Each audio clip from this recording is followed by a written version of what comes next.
Hello, beautiful people. I had quite I would say this week was humid.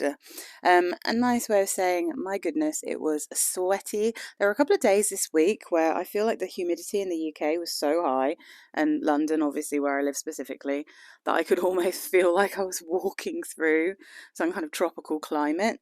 Yeah, so it's been pretty warm. So these are all quite summery perfumes. In fact, I broke out a couple of absolute bangers that I just always like to wear in the summer. So let's get going. First up, I won't talk too much about these first two because I wear them a lot. I talk about them quite a lot.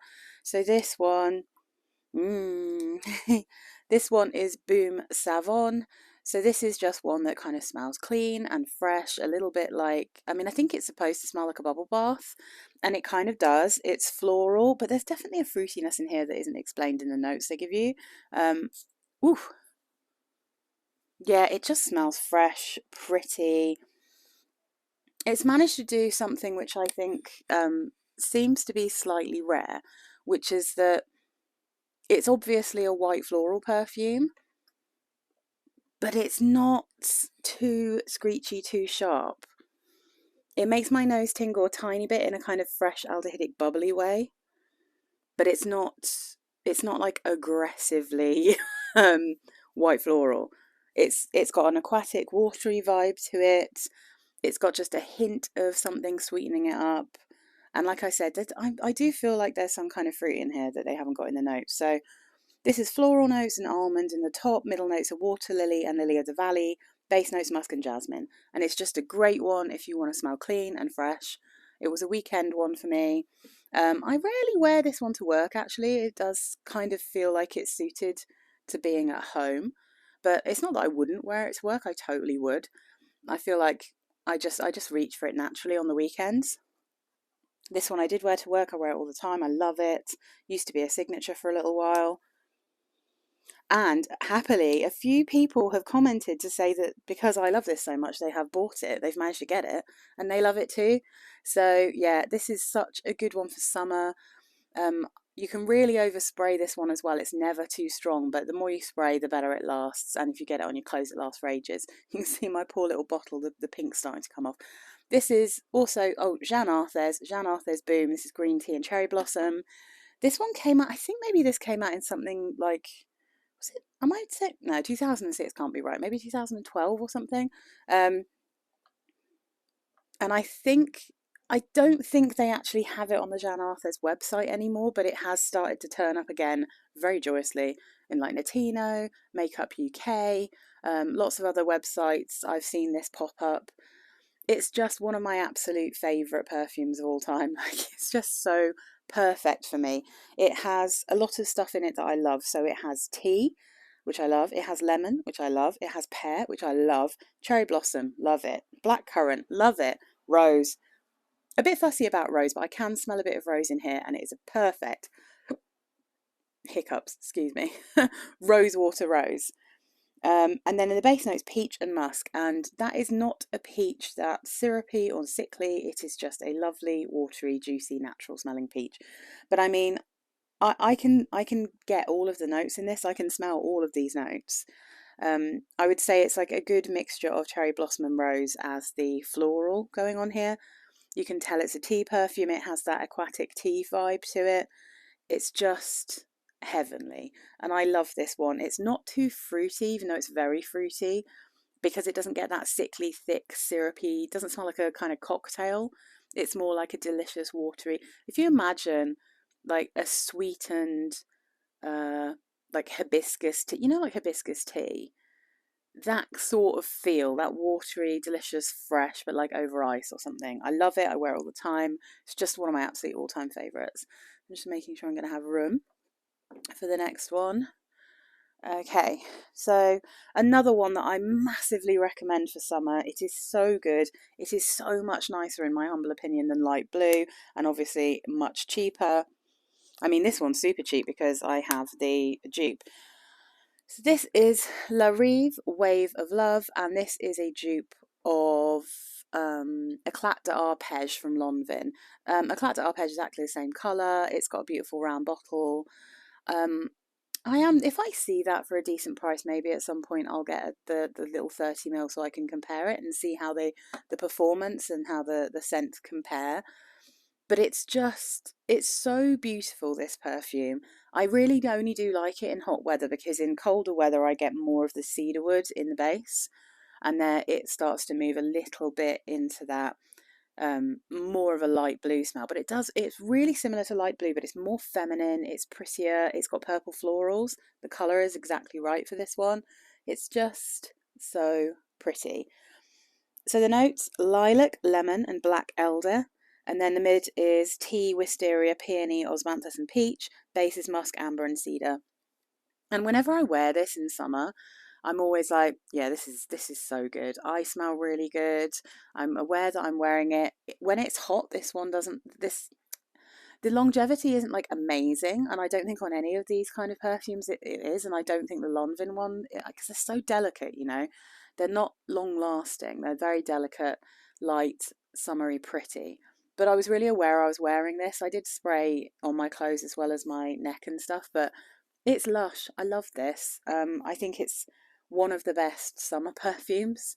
So yeah, I mean, if you can get Lanvin's Eclat d'Arpège for a good price, and you normally can get a 30 ml for about 15, then totally worth it. But I'm very happy with this one, and this cost me about £7.99, I think. I think this is either a 90 or a 100 ml. So good, good old Rive. Right, next up. So I don't talk about this one very much because you cannot buy it anymore. And annoyingly, there were two things that I could compare to it, and they're both also discontinued. So this is CK2 by Calvin Klein. Genuinely, in my very humble opinion, one of the best, most niche smelling, most interesting, and yeah, just fabulous perfumes that Calvin Klein have ever made. I think it's a petrichor, is it called?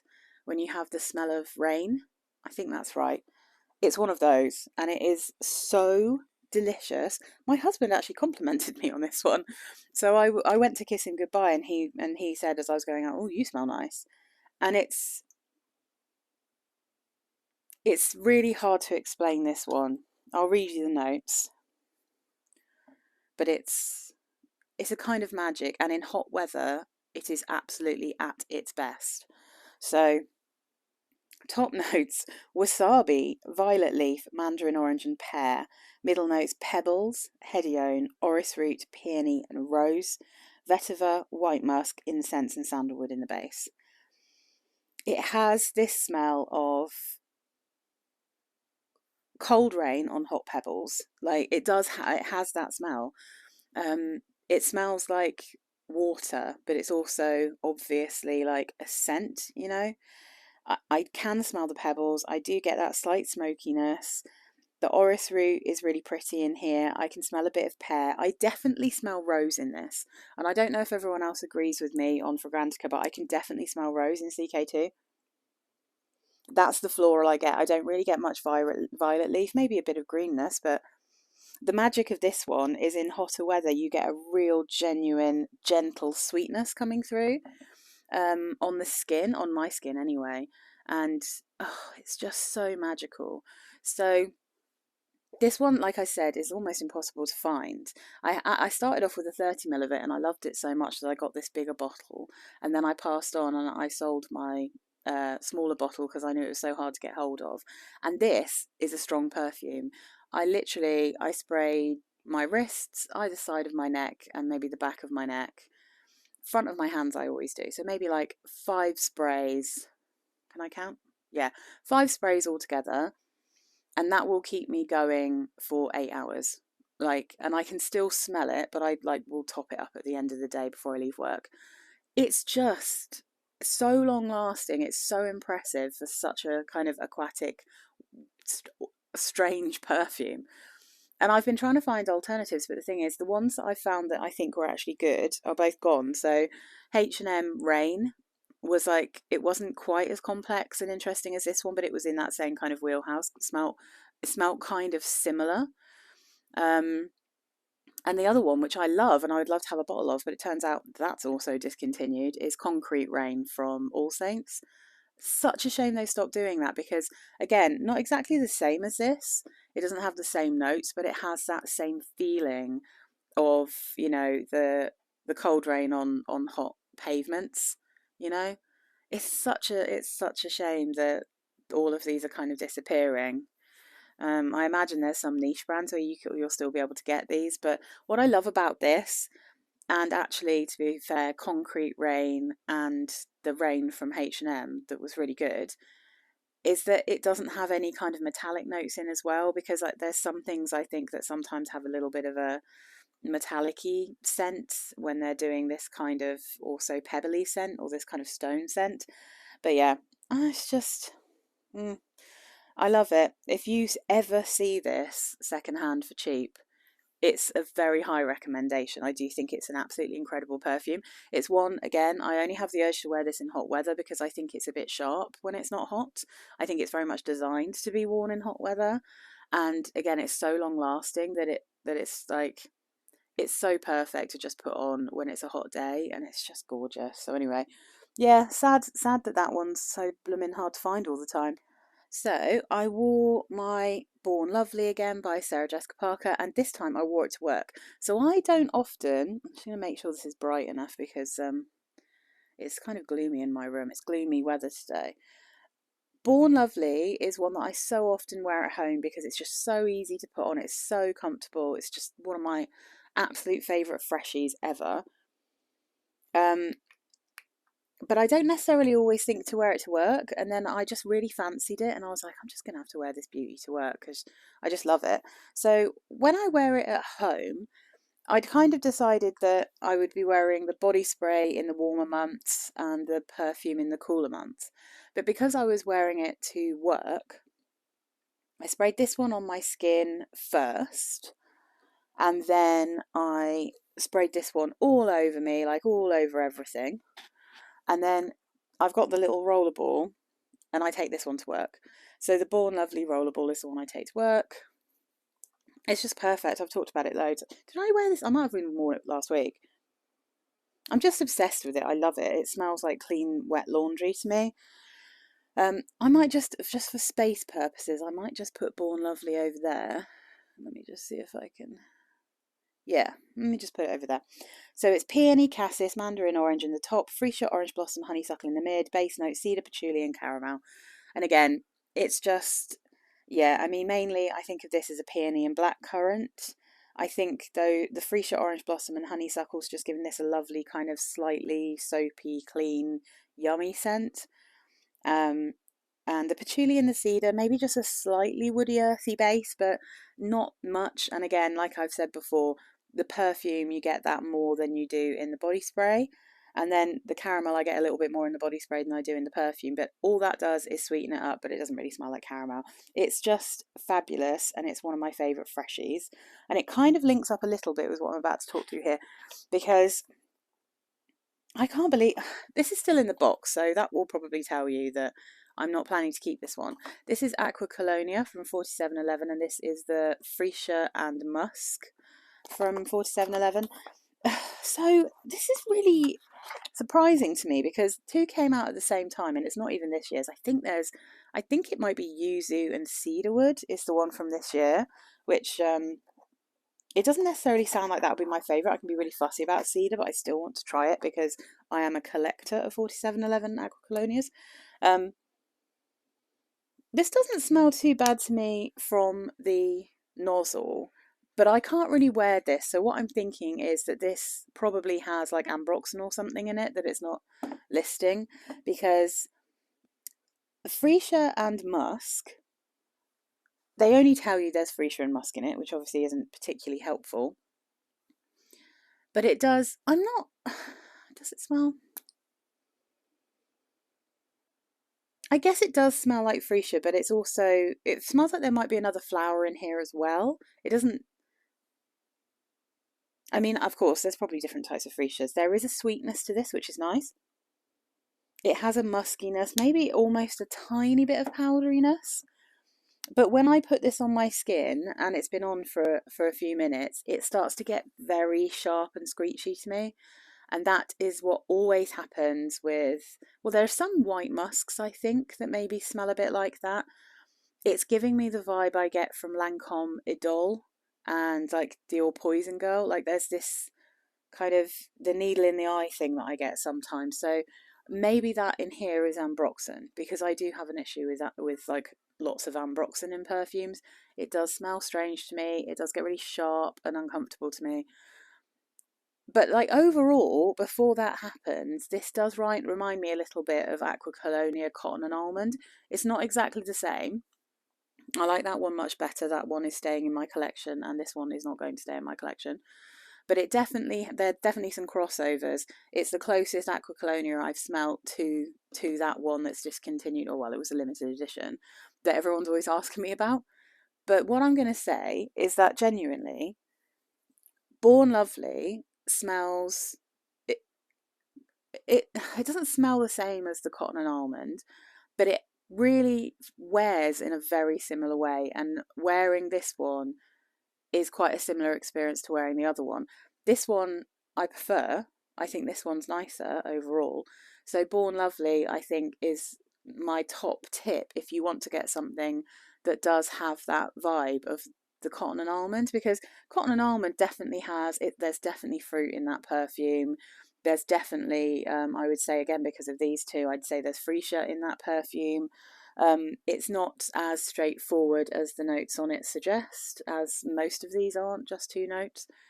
But yeah, if you don't have a problem with ambroxan or anything, this might be a good alternative to you, but this one is not going to stay with me. I can't really wear it, which is a bummer. I was absolutely sure, because this came out at the same time as the peony and sandalwood, I thought this would be the one that would stay, and peony and sandalwood is the one that I thought was risky, and I actually much prefer peony and sandalwood, so there you go.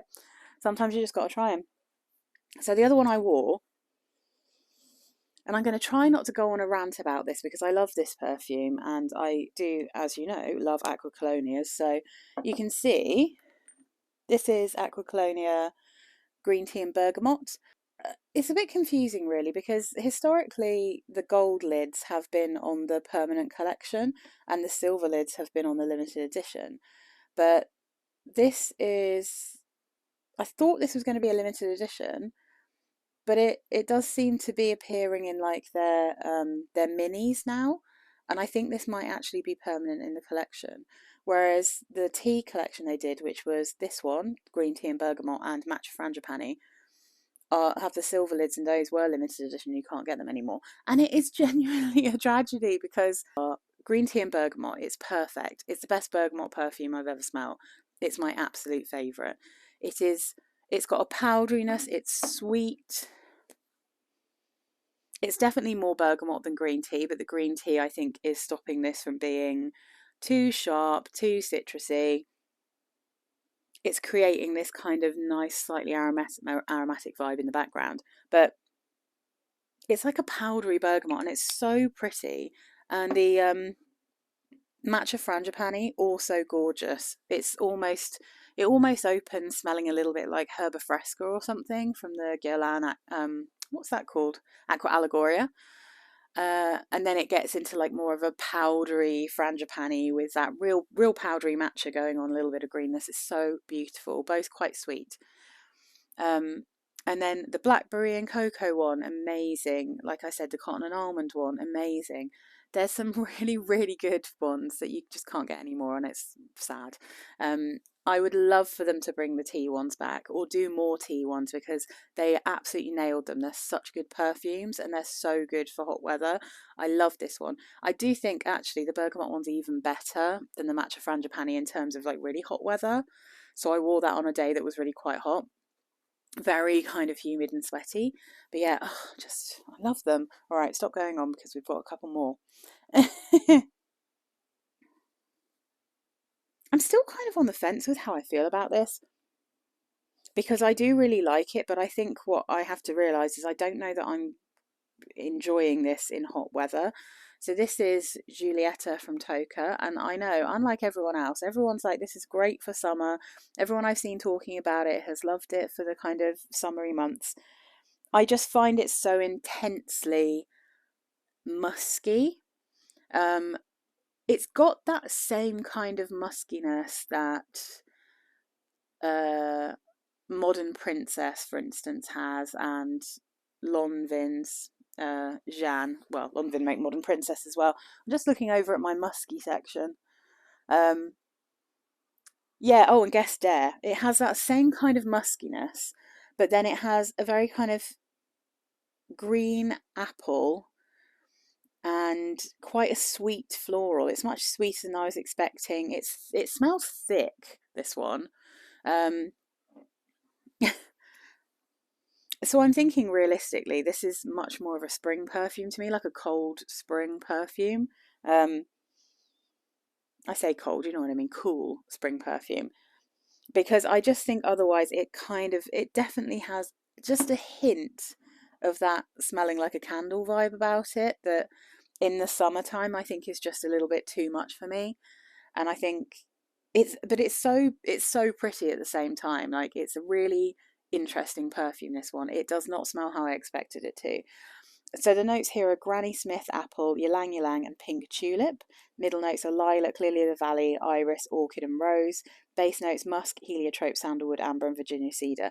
I'm just remembering, as I'm saying all this, you haven't seen my Tocca review yet because that hasn't come up on my channel yet. But yeah, so basically, I saw this for $9.99. This bottle, this kind of partial 50 ml, on eBay for $9.99, and I was the only person who bid on it, so I got it for $9.99.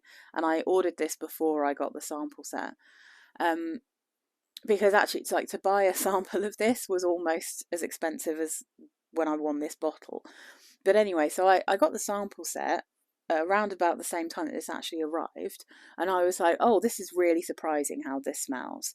And I said it almost smells like there's a spice in it. It almost smells Christmassy to me because it's like appley. There is a floral element. It definitely goes through a transitional period after I first sprayed this of smelling a little bit like a home scent, because it's got this kind of sweet, slightly spiced apple smell that reminds me of candles, and almost has that texture, almost a slightly waxy texture because the musk is quite thick. Um, and I think maybe the heliotrope is what's making this so sweet, because it really is much sweeter than I was expecting. I thought it would be a tangier, juicier apple, and it's really not. It's quite a sweet green apple. There's orchid, definitely. A hint of lilac, I would say, but I think there's like, I guess the pink tulip is the big thing here because it's quite an unusual floral that I don't really know very well. Yeah, I think it's the heliotrope. I think heliotrope sometimes makes things so sweet. You know, like sweet and slightly almondy? But this kind of smells like there's cinnamon or something in it to me. I was really surprised. It has the texture and the general scent profile of something that's almost autumnal to my nose, but it then also has a slight feel of a spring summer perfume at the same time. Personally, I think I might try this again in autumn, because it's a long time until spring rolls around. So maybe I'll try it in autumn and see if the kind of slightly spiced floral apple scent works a bit better for me. Because I found it, I didn't dislike it, I just found it a little bit hard to wear. It felt a little bit heavy and thick and, like I said, kind of a bit candly in this hot weather. But it's gorgeous. I actually think that the body oil version of this, you can get sprays that are called Oleo, I think. I think it's slightly yummier than this perfume, but still very nice. I can see why people like it. It's just quite unusual, but I am fussy, obviously. So then, last full bottle. This one's new. I've had a sample of this and I've used that up, and I really liked it, and I was like, I can't buy this because it does dry down to smell quite a lot like Jeanne from Lanvin. But then I was craving it, and I was craving it because it still has the spice of the original Lolita Lempicka. So this is Lolita Lempicka Mon Eau, and I would say this is kind of like the summer Lolita Lempicka. You can still get this one, it's still in production. Some people really don't like this, and I don't know if that's because what they want it to smell like is actual Lolita Lempicka, but obviously it's a different perfume entirely. It's got quite different notes, but it does share some of the same notes. So in the top here, you have anise and raspberry leaf, blackberry, lime, lemon, and mandarin orange. Middle notes are chamomile, iris, blackcurrant, jasmine, sambac, rose, and lily of the valley. Base notes violet, white musk, and sandalwood. It's very pretty, it's musky, it's fruity, it's really got an obvious anise, especially when you first spray it. That is what I was craving, because I was just like, I really, really want to wear Lolita Lempicka, but I absolutely cannot wear that in spring, summer. It is way too sweet for me to deal with at this time of year. Um, so it's an autumn winter perfume for me. Most of the Lolita Lempickas are, and I was just craving it, and I was thinking, maybe I'll just have a look. So I got this 30 ml bottle, so cute, with this gorgeous rose gold lid, and it's the same size as my bottle of Sweet and So Sweet from Lolita Lempicka, so I'm pretty chuffed with that. Matches up beautifully.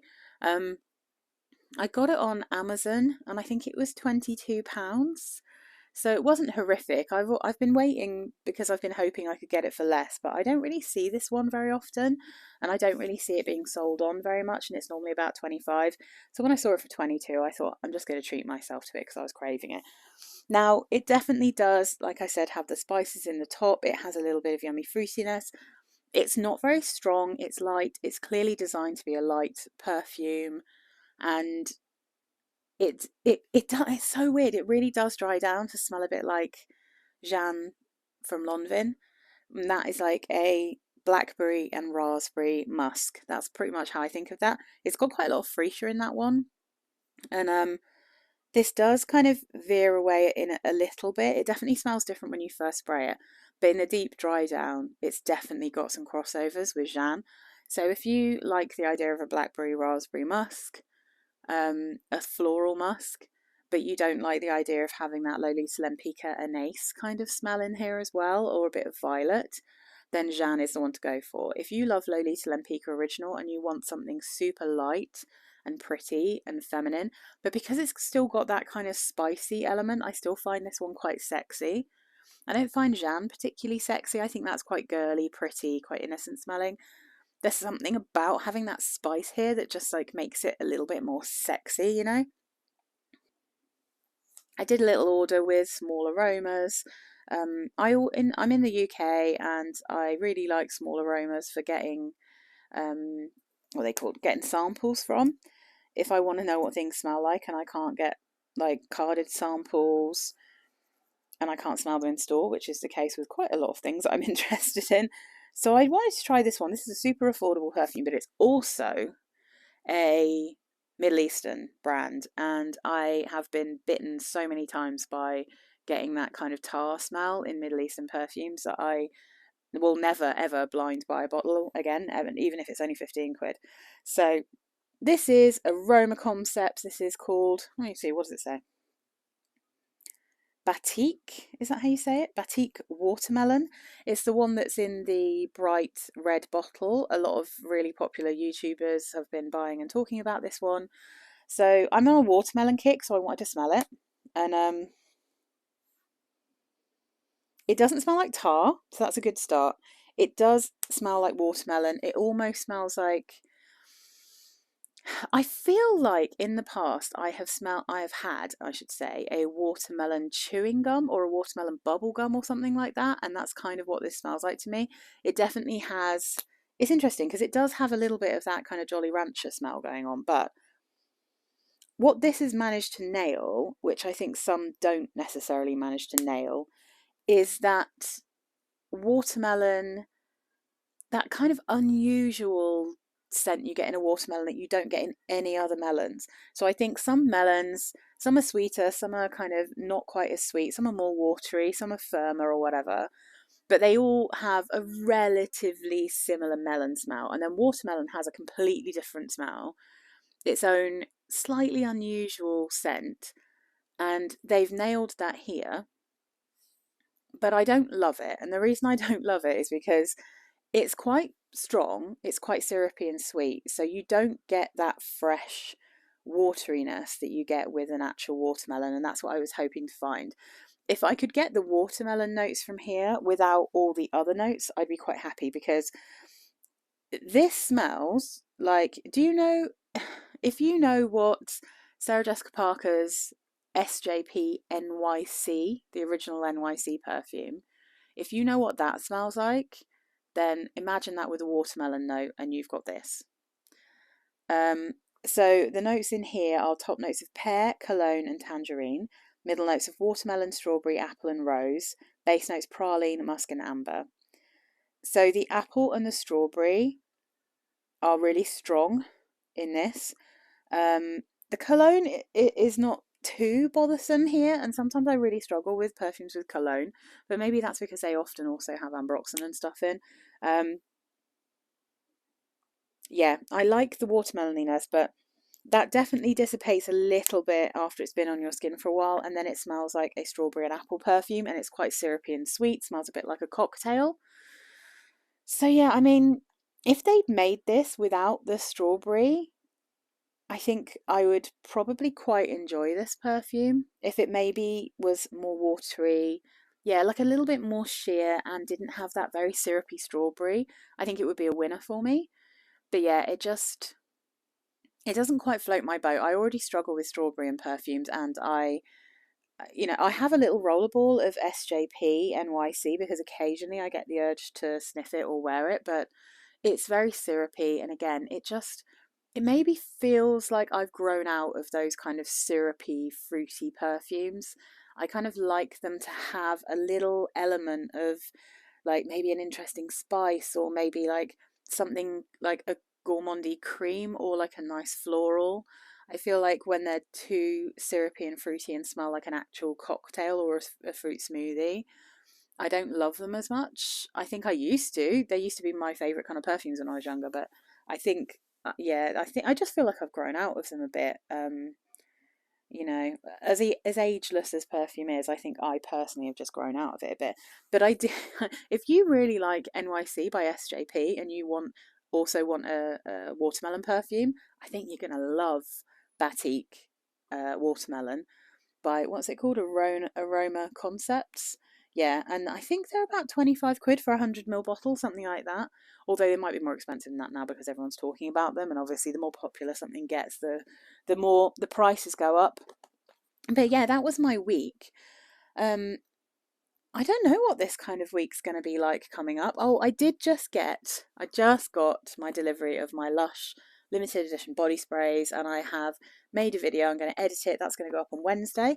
So come back for that video, and let me know what you've been wearing. Obviously, if you want to subscribe, that would be amazing. And thank you everyone for your comments and messages and stuff. I love it. I will get back to you as soon as possible. This was my lovely week, and I hope you guys have a nice week. I'll see you next Sunday. Bye.